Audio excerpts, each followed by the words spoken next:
ಆಕಾಶವಾಣಿ ವಾರ್ತೆಗಳು ಓದುತ್ತಿರುವವರು ಎಚ್ ಚೇತನ Rajendra.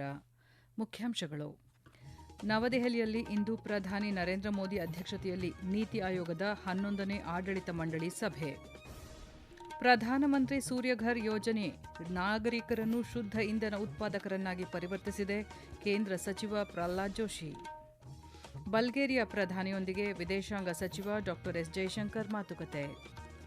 Australian open badminton ಮಹಿಳಾ ಸಿಂಗಲ್ಸ್ ವಿಭಾಗದ ಪ್ರೀ ಕ್ವಾರ್ಟರ್ ಫೈನಲ್ ಪಂದ್ಯದಲ್ಲಿಂದು ಪಿವಿ ಸಿಂಧು ಇಶಾರಾಣಿ ಮುಖಾಮುಖಿ. ವಾರ್ತೆಗಳ ವಿವರ. ಪ್ರಧಾನಿ ನರೇಂದ್ರ ಮೋದಿ ಅಧ್ಯಕ್ಷತೆಯಲ್ಲಿ ಇಂದು ನವದೆಹಲಿಯ ರಾಷ್ಟ್ರಪತಿ ಭವನ ಸಾಂಸ್ಕೃತಿಕ ಕೇಂದ್ರದಲ್ಲಿ ನೀತಿ ಆಯೋಗದ 11ನೇ ಆಡಳಿತ ಮಂಡಳಿ ಸಭೆ ನಡೆಯಲಿದೆ. ಈ ವರ್ಷ 2047ರ ವೇಳೆಗೆ ವಿಕಸಿತ ಭಾರತಕ್ಕಾಗಿ ಅಂತರ್ಗತ ಮಾನವ ಅಭಿವೃದ್ಧಿ ವಿಷಯದ ಅಡಿಯಲ್ಲಿ ಸಭೆ ಆಯೋಜಿಸಲಾಗಿದೆ. ಎಲ್ಲ ವರ್ಗ ಹಾಗೂ ಪ್ರದೇಶಗಳ ನಾಗರಿಕರ ಯೋಗಕ್ಷೇಮ ಮತ್ತು ಅಭಿವೃದ್ಧಿಯನ್ನು ಸಾಕಾರಗೊಳಿಸಿ ಅವುಗಳನ್ನು ಅಳೆಯಬಹುದಾದ ಫಲಿತಾಂಶಗಳಾಗಿ ಪರಿವರ್ತಿಸುವ ಕುರಿತು ಸಭೆಯಲ್ಲಿ ಚರ್ಚಿಸಲಾಗುವುದು. ವಿವಿಧ ರಾಜ್ಯಗಳ ಮುಖ್ಯಮಂತ್ರಿಗಳು ಮತ್ತು ಲೆಫ್ಟಿನೆಂಟ್ ಗವರ್ನರ್ಗಳು ಪಾಲ್ಗೊಳ್ಳಲಿರುವ ಈ ಸಭೆಯಲ್ಲಿ 4 ಪ್ರಮುಖ ಸ್ತಂಭಗಳಾದ ಮಾನವ ಬಂಡವಾಳ ಮತ್ತು ಕೌಶಲ್ಯಾಭಿವೃದ್ಧಿ, ಉದ್ಯೋಗ ಉದ್ಯಮಶೀಲತೆ ಮತ್ತು ವಿಕೇಂದ್ರೀಕೃತ ಬೆಳವಣಿಗೆ, ಆರೋಗ್ಯ ಪೋಷಣೆ ಮತ್ತು ಯೋಗಕ್ಷೇಮ ಹಾಗೂ ಎಲ್ಲರಿಗೂ ಸಮಾನತೆ ಮತ್ತು ಗೌರವದ ಚೌಕಟ್ಟಿನ ಕುರಿತು ಪ್ರಮುಖವಾಗಿ ಚರ್ಚಿಸಲಾಗುವುದು. ದೇಶಾದ್ಯಂತ ಉದ್ಯಮಶೀಲತೆ ಮತ್ತು ಸುಸ್ಥಿರ ಉದ್ಯೋಗಾವಕಾಶಗಳ ಸೃಷ್ಟಿಗೆ ಒತ್ತು ನೀಡಲಾಗುವುದು. ಪ್ರಧಾನಮಂತ್ರಿ ಸೂರ್ಯಘರ್ ಯೋಜನೆಯು ಸುಮಾರು 42 ಲಕ್ಷ ಮನೆಗಳಿಗೆ ಪ್ರಯೋಜನವನ್ನು ನೀಡಿದೆ. ಅಲ್ಲದೆ ನಾಗರಿಕರನ್ನು ಗ್ರಾಹಕರಿಂದ ಶುದ್ಧ ಇಂಧನ ಉತ್ಪಾದಕರನ್ನಾಗಿ ಪರಿವರ್ತಿಸಿದೆ ಎಂದು ಕೇಂದ್ರ ನವ ಮತ್ತು ನವೀಕರಿಸಬಹುದಾದ ಇಂಧನ ಸಚಿವ ಪ್ರಹ್ಲಾದ್ ಜೋಶಿ ಹೇಳಿದ್ದಾರೆ. ನವದೆಹಲಿಯಲ್ಲಿ ನಡೆದ ಕಾರ್ಯಕ್ರಮವೊಂದರಲ್ಲಿ ಉದ್ದೇಶಿಸಿ ಮಾತನಾಡಿದ ಸಚಿವರು, ವಿದ್ಯುತ್ ಬಿಲ್ಗಳನ್ನು ಸರಾಸರಿ 71% ಕಡಿಮೆ ಮಾಡಲಾಗಿದೆ. ಅನೇಕ ಫಲಾನುಭವಿಗಳು ಶೂನ್ಯ ವಿದ್ಯುತ್ ಬಿಲ್ಗಳನ್ನು ದಾಖಲಿಸಿದ್ದಾರೆ ಎಂದರು. ಪ್ರಧಾನಮಂತ್ರಿ ಸೂರ್ಯಘರ್ ಮತ್ತು ಪಿಎಂ ಕುಸುಮ್ನಂತಹ ಉಪಕ್ರಮಗಳು ನವೀಕರಿಸಬಹುದಾದ ಇಂಧನ ಪ್ರವೇಶವನ್ನು ವಿಸ್ತರಿಸಲು ಹಾಗೂ ಸುಸ್ಥಿರ ಅಭಿವೃದ್ಧಿಯ ಮೂಲಕ ನಾಗರಿಕರನ್ನು ಸಬಲೀಕರಣಗೊಳಿಸುವ ಸರ್ಕಾರದ ಬದ್ಧತೆಯನ್ನು ಪ್ರತಿಬಿಂಬಿಸುತ್ತವೆ ಎಂದು ಹೇಳಿದ್ದಾರೆ. ಪವನ, ಜಲ, ಸೌರ ಯೋಜನೆಗಳು ಸೇರಿದಂತೆ ನವೀಕರಿಸಬಹುದಾದ ಇಂಧನ ಉಪಕ್ರಮಗಳು ಸುಸ್ಥಿರ ಬೆಳವಣಿಗೆಗೆ ಹೊಸ ಅವಕಾಶಗಳನ್ನು ಸೃಷ್ಟಿಸುತ್ತಿವೆ ಎಂದು ಸಚಿವ ಪ್ರಹ್ಲಾದ್ ಜೋಶಿ ತಿಳಿಸಿದರು. ಇದೇ ವೇಳೆ ಸಣ್ಣ ಜಲವಿದ್ಯುತ್ ಅಭಿವೃದ್ಧಿ ಯೋಜನೆಗಳಿಗಾಗಿ ಆನ್ಲೈನ್ ಪೋರ್ಟಲ್ಗೆ ಸಚಿವರು ಚಾಲನೆ ನೀಡಿದರು. ಈ ಸಂದರ್ಭದಲ್ಲಿ ರಾಷ್ಟ್ರೀಯ ಸೌರಶಕ್ತಿ ಸಂಸ್ಥೆ ಮತ್ತು ಮಿಲಿಟರಿ ಎಂಜಿನಿಯರಿಂಗ್ ಸೇವೆಗಳ ನಡುವೆ ಒಪ್ಪಂದಕ್ಕೆ ಸಹಿ ಹಾಕಲಾಯಿತು. ದೇಶದ 140 ಕೋಟಿ ನಾಗರಿಕರ ಆಕಾಂಕ್ಷೆಗಳು ಎಲ್ಲ ರೀತಿಯಲ್ಲೂ ಈಡೇರಿಸುವುದಾಗಿ ಪ್ರಧಾನಿ ನರೇಂದ್ರ ಮೋದಿ ಭರವಸೆ ನೀಡಿದ್ದಾರೆ. ನವದೆಹಲಿಯ ಭಾರತ ಮಂಟಪಂನಲ್ಲಿ ನಿನ್ನೆ ನಡೆದ ಎನ್ಡಿಎ ಸಮಾವೇಶವನ್ನುದ್ದೇಶಿಸಿ ಮಾತನಾಡಿದ ಅವರು, ಎನ್ಡಿಎ ಯಾವಾಗಲೂ ದೇಶದ ವಿಶ್ವಾಸವನ್ನು ಬಲಪಡಿಸಿದೆ ಎಂದು ಹೇಳಿದರು. ಕಾಂಗ್ರೆಸ್ ದ್ರೋಹ ಮಾಡಿದ ನಂತರ ದೇಶದ ಜನರು ವಿಶ್ವಾಸದಿಂದ ಎನ್ಡಿಎ ಸರ್ಕಾರಕ್ಕೆ ಬಲ ನೀಡಿದ್ದಾರೆ. 2014ರಲ್ಲಿ ಉದಯಿಸುತ್ತಿದ್ದ ಭರವಸೆಯ ಸೂರ್ಯ ಇಂದು ನವೀಕೃತ ವಿಶ್ವಾಸದ ಕಿರಣವಾಗಿ ರೂಪಾಂತರಗೊಂಡಿದೆ ಎಂದು ಅವರು ಪ್ರತಿಪಾದಿಸಿದರು. ಸರಿಯಾದ ಉದ್ದೇಶದಿಂದ ಸರ್ಕಾರ ನಡೆಸಿದಾಗ ಅಭಿವೃದ್ಧಿಯು ತ್ವರಿತಗತಿಯಲ್ಲಿ ನಡೆಯುತ್ತದೆ ಎಂಬುದನ್ನು ದೇಶದ ಜನರು ಮೊದಲ ಬಾರಿಗೆ ನೋಡಿದ್ದಾರೆ ಎಂದು ಅವರು ತಿಳಿಸಿದರು. ಪ್ರಪಂಚದಾದ್ಯಂತ ಪ್ರಮುಖ ದೇಶಗಳ ಆರ್ಥಿಕತೆಗಳು ಸಂಕಷ್ಟದಲ್ಲಿರುವ ಸಮಯದಲ್ಲಿ ಭಾರತ 2025-26ರಲ್ಲಿ 7.7% ಬೆಳವಣಿಗೆ ದರವನ್ನು ಸಾಧಿಸಿದೆ ಎಂದು ಪ್ರಧಾನಿ ನರೇಂದ್ರ ಮೋದಿ ತಿಳಿಸಿದ್ದಾರೆ. ಭಾರತದ ಇತಿಹಾಸದಲ್ಲೇ ಅತ್ಯಂತ ಸುದೀರ್ಘ ಅವಧಿಗೆ ಸತತವಾಗಿ ಚುನಾಯಿತರಾದ ಪ್ರಧಾನಮಂತ್ರಿ ಎಂಬ ಐತಿಹಾಸಿಕ ಸಾಧನೆ ಮಾಡಿರುವ ಪ್ರಧಾನಿ ನರೇಂದ್ರ ಮೋದಿ ಅವರ ನಾಯಕತ್ವವನ್ನು ಶ್ಲಾಘಿಸಿ ಎನ್ಡಿಎ ಮೈತ್ರಿಕೂಟ ವಿಶೇಷ ನಿರ್ಣಯವನ್ನು ಅಂಗೀಕರಿಸಿದೆ.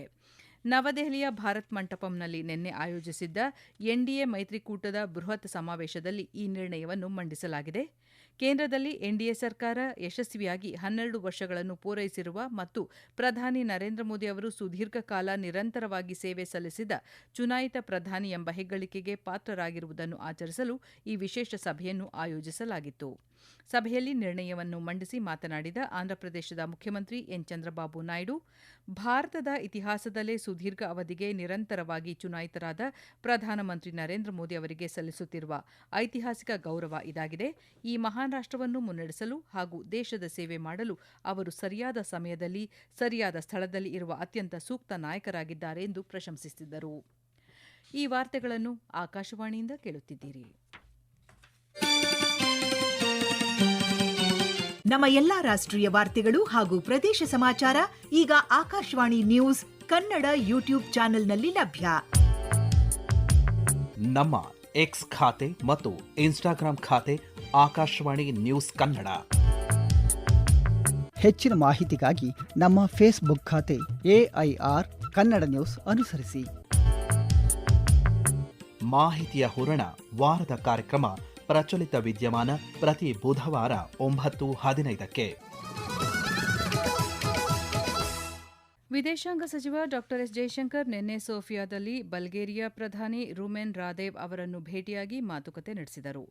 ಭಾರತದ ದೃಢವಾದ ದ್ವಿಪಕ್ಷೀಯ ಸಂಬಂಧಗಳು ಬಲಿಷ್ಠವಾಗುತ್ತಿರುವ ಭಾರತ ಬಲ್ಗೇರಿಯಾ ಕಾರ್ಯತಂತ್ರದ ಪಾಲುದಾರಿಕೆಯಿಂದ ಸೃಷ್ಟಿಯಾದ ಇತ್ತೀಚಿನ ಅವಕಾಶಗಳು ಮತ್ತು ಅಸ್ಥಿರ ಜಗತ್ತಿನಲ್ಲಿ ಹೆಚ್ಚುತ್ತಿರುವ ಅಪಾಯಗಳನ್ನು ತಗ್ಗಿಸಲು ನಿಕಟ ದ್ವಿಪಕ್ಷೀಯ ಸಹಕಾರದ ಅಗತ್ಯವನ್ನು ಡಾ ಎಸ್ ಜಯಶಂಕರ್ ಒತ್ತಿ ಹೇಳಿದ್ದಾರೆ. ವ್ಯಾಪಾರ ಮತ್ತು ಹೂಡಿಕೆ, ಔಷಧ, ಅರೆವಾಹಕಗಳು, ಕೃತಕ ಬುದ್ದಿಮತ್ತೆ, ಬಾಹ್ಯಾಕಾಶ, ರಕ್ಷಣೆ, ಪ್ರವಾಸೋದ್ಯಮ ಮತ್ತು ಸೃಜನಶೀಲ ಮನರಂಜನಾ ಉದ್ಯಮದಲ್ಲಿ ಎರಡೂ ದೇಶಗಳ ನಡುವಿನ ಸಹಯೋಗದ ಕುರಿತು ಉಭಯ ನಾಯಕರು ಚರ್ಚಿಸಿದರು. ಅಲ್ಲದೆ ಪರಸ್ಪರ ಆಸಕ್ತಿಯ ಪ್ರಾದೇಶಿಕ ಮತ್ತು ಜಾಗತಿಕ ವಿಷಯಗಳ ಕುರಿತು ಅವರು ಅಭಿಪ್ರಾಯಗಳನ್ನು ವಿನಿಮಯ ಮಾಡಿಕೊಂಡರು. ಇದಕ್ಕೂ ಮುನ್ನ ಡಾ ಎಸ್ ಜಯಶಂಕರ್ ಸೋಫಿಯಾದಲ್ಲಿರುವ ರಾಷ್ಟ್ರೀಯ ವಸ್ತು ಸಂಗ್ರಹಾಲಯಕ್ಕೆ ಭೇಟಿ ನೀಡಿದರು. ಕೇಂದ್ರ ಸಂಸ್ಕೃತಿ ಸಚಿವಾಲಯ 2024-25ನೇ ಸಾಲಿನ ಸಂಗೀತ ನಾಟಕ ಅಕಾಡೆಮಿ ಫೆಲೋಶಿಪ್, ಸಂಗೀತ ನಾಟಕ ಅಕಾಡೆಮಿ ಪ್ರಶಸ್ತಿ ಹಾಗೂ ಉಸ್ತಾದ್ ಬಿಸ್ಮಿಲ್ಲಾ ಖಾನ್ ಯುವ ಪುರಸ್ಕಾರಗಳನ್ನು ಘೋಷಿಸಿದೆ.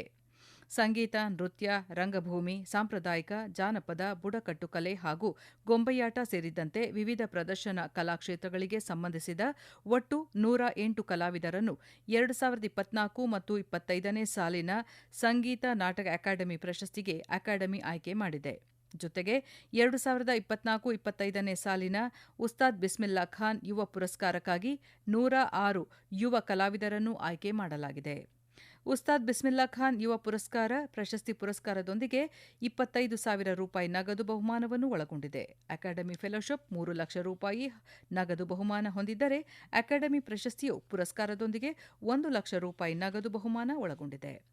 ಸಂಗೀತ ನಾಟಕ ಅಕಾಡೆಮಿ ಫೆಲೋಶಿಪ್ ಮತ್ತು ಪ್ರಶಸ್ತಿಗಳನ್ನು ವಿಶೇಷ ಪ್ರಶಸ್ತಿ ಪ್ರದಾನ ಸಮಾರಂಭದಲ್ಲಿ ರಾಷ್ಟ್ರಪತಿಗಳು ವಿತರಿಸಲಿದ್ದಾರೆ ಎಂದು ಸಚಿವಾಲಯ ತಿಳಿಸಿದೆ.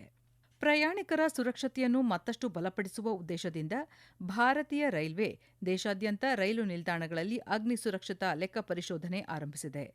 ಅಸ್ತಿತ್ವದಲ್ಲಿರುವ ಅಗ್ನಿ ಸುರಕ್ಷತಾ ವ್ಯವಸ್ಥೆಗಳ ಕಾರ್ಯಕ್ಷಮತೆಯನ್ನು ಪರಿಶೀಲಿಸುವುದು ಹಾಗೂ ಸುಧಾರಣೆ ಅಗತ್ಯವಿರುವ ಕ್ಷೇತ್ರಗಳನ್ನು ಗುರುತಿಸುವುದು ಈ ಉಪಕ್ರಮದ ಪ್ರಮುಖ ಉದ್ದೇಶವಾಗಿದೆ. ಇದರಿಂದ ಪ್ರಯಾಣಿಕರ ಸುರಕ್ಷತೆ ಹೆಚ್ಚುವುದರ ಜೊತೆಗೆ ರೈಲ್ವೆ ಆಸ್ತಿಗಳ ರಕ್ಷಣೆಯೂ ಖಾತ್ರಿಯಾಗಲಿದೆ. ಈ ಕುರಿತು ಮಾಹಿತಿ ನೀಡಿರುವ ರೈಲ್ವೆ ಸಚಿವಾಲಯ, ರೈಲು ನಿಲ್ದಾಣಗಳಲ್ಲಿನ ಕಟ್ಟಡಗಳು, ವಿದ್ಯುತ್ ವ್ಯವಸ್ಥೆ, ಹವಾನಿಯಂತ್ರಣ ವ್ಯವಸ್ಥೆ, ತುರ್ತು ನಿರ್ಗಮನ ಮಾರ್ಗಗಳು ಹಾಗೂ ಅಗ್ನಿಶಾಮಕ ಸಾಧನಗಳು ಸೇರಿದಂತೆ ಎಲ್ಲಾ ಪ್ರಮುಖ ಸುರಕ್ಷತಾ ಮೂಲಸೌಕರ್ಯ ಪರಿಶೀಲನೆ ನಡೆಸಲಾಗುವುದು ಎಂದು ಸಚಿವಾಲಯ ತಿಳಿಸಿದೆ. ಅಗ್ನಿ ಅವಘಡ ಸೇರಿದಂತೆ ಯಾವುದೇ ತುರ್ತು ಪರಿಸ್ಥಿತಿಗೆ ಪರಿಣಾಮಕಾರಿಯಾಗಿ ಸ್ಪಂದಿಸುವ ಸನ್ನದ್ಧತೆ ರೈಲು ನಿಲ್ದಾಣಗಳಲ್ಲಿ ಇದೆಯೇ ಎಂಬುದನ್ನು ಖಚಿತಪಡಿಸಿಕೊಳ್ಳುವುದು ಈ ಲೆಕ್ಕ ಪರಿಶೋಧನೆಯ ಉದ್ದೇಶವಾಗಿದೆ. ಸಿಡ್ನಿಯಲ್ಲಿ ನಡೆಯುತ್ತಿರುವ ಆಸ್ಟ್ರೇಲಿಯನ್ ಓಪನ್ ಬ್ಯಾಡ್ಮಿಂಟನ್ ಪಂದ್ಯಾವಳಿಯ ಮಹಿಳಾ ಸಿಂಗಲ್ಸ್ ವಿಭಾಗದಲ್ಲಿ ಭಾರತದ ಪಿವಿ ಸಿಂಧು ಮತ್ತು ತನ್ವಿ ಶರ್ಮಾ ಪ್ರೀ ಕ್ವಾರ್ಟರ್ ಫೈನಲ್ಗೆ ಪ್ರವೇಶಿಸಿದ್ದಾರೆ. ಮೊದಲ ಸುತ್ತಿನ ಪಂದ್ಯದಲ್ಲಿ ಸಿಂಧು ಪೆರುವಿನ ವಿಶ್ವದ 76ನೇ ಶ್ರೇಯಾಂಕದ ಆಟಗಾರ್ತಿ ಇನೆಸ್ ಕ್ಯಾಸ್ಟಿಲ್ಲೋ ಅವರನ್ನು 21-13, 21-11 ನೇರ ಸೆಟ್ಗಳಿಂದ ಸೋಲಿಸಿದರು. ಮತ್ತೊಂದು ಪಂದ್ಯದಲ್ಲಿ ತನ್ವಿ ಶರ್ಮಾ ಚೈನೀಸ್ ತೈಪೆಯ ಚಿಯೋಪಿನ್ ಚಿಯಾನ್ ವಿರುದ್ಧ 21-12, 22-20 ಅಂತರದಲ್ಲಿ ಜಯಗಳಿಸಿದ್ದಾರೆ. ಇಂದು ನಡೆಯಲಿರುವ ಪ್ರೀ ಕ್ವಾರ್ಟರ್ ಫೈನಲ್ ಪಂದ್ಯದಲ್ಲಿ ಪಿವಿ ಸಿಂಧು ಭಾರತದವರೇ ಆದ ಇಶಾರಾಣಿ ಬರುವಾ ಅವರನ್ನು ಎದುರಿಸಲಿದ್ದಾರೆ. ತನ್ವಿ ಅವರು ಭಾರತದವರೇ ಆದ ಮಾಳವಿಕಾ ಬನ್ಸೋದ್ ಅವರೊಂದಿಗೆ ಸೆಣಸಲಿದ್ದಾರೆ. ಕೊನೆಯಲ್ಲಿ ಮತ್ತೊಮ್ಮೆ ಮುಖ್ಯಾಂಶಗಳು. ನವದೆಹಲಿಯಲ್ಲಿ ಇಂದು ಪ್ರಧಾನಿ ನರೇಂದ್ರ ಮೋದಿ ಅಧ್ಯಕ್ಷತೆಯಲ್ಲಿ ನೀತಿ ಆಯೋಗದ 11ನೇ ಆಡಳಿತ ಮಂಡಳಿ ಸಭೆ. ಪ್ರಧಾನಮಂತ್ರಿ ಸೂರ್ಯಘರ್ ಯೋಜನೆ ನಾಗರಿಕರನ್ನು ಶುದ್ಧ ಇಂಧನ ಉತ್ಪಾದಕರನ್ನಾಗಿ ಪರಿವರ್ತಿಸಿದೆ, ಕೇಂದ್ರ ಸಚಿವ ಪ್ರಹ್ಲಾದ್ ಜೋಶಿ. ಬಲ್ಗೇರಿಯಾ ಪ್ರಧಾನಿಯೊಂದಿಗೆ ವಿದೇಶಾಂಗ ಸಚಿವ ಡಾ ಎಸ್ ಜಯಶಂಕರ್ ಮಾತುಕತೆ. ಆಸ್ಟ್ರೇಲಿಯನ್ ಓಪನ್ ಬ್ಯಾಡ್ಮಿಂಟನ್ ಮಹಿಳಾ ಸಿಂಗಲ್ಸ್ ವಿಭಾಗದ ಪ್ರೀ ಕ್ವಾರ್ಟರ್ ಫೈನಲ್ ಪಂದ್ಯದಲ್ಲಿ ಪಿವಿ ಸಿಂಧು ಇಶಾರಾಣಿ ಮುಖಾಮುಖಿ. ಇಲ್ಲಿಗೆ ವಾರ್ತಾ ಪ್ರಸಾರ ಮುಕ್ತಾಯವಾಯಿತು. ನಮ್ಮ ಮುಂದಿನ ವಾರ್ತಾ ಪ್ರಸಾರ 12 ಗಂಟೆಗೆ.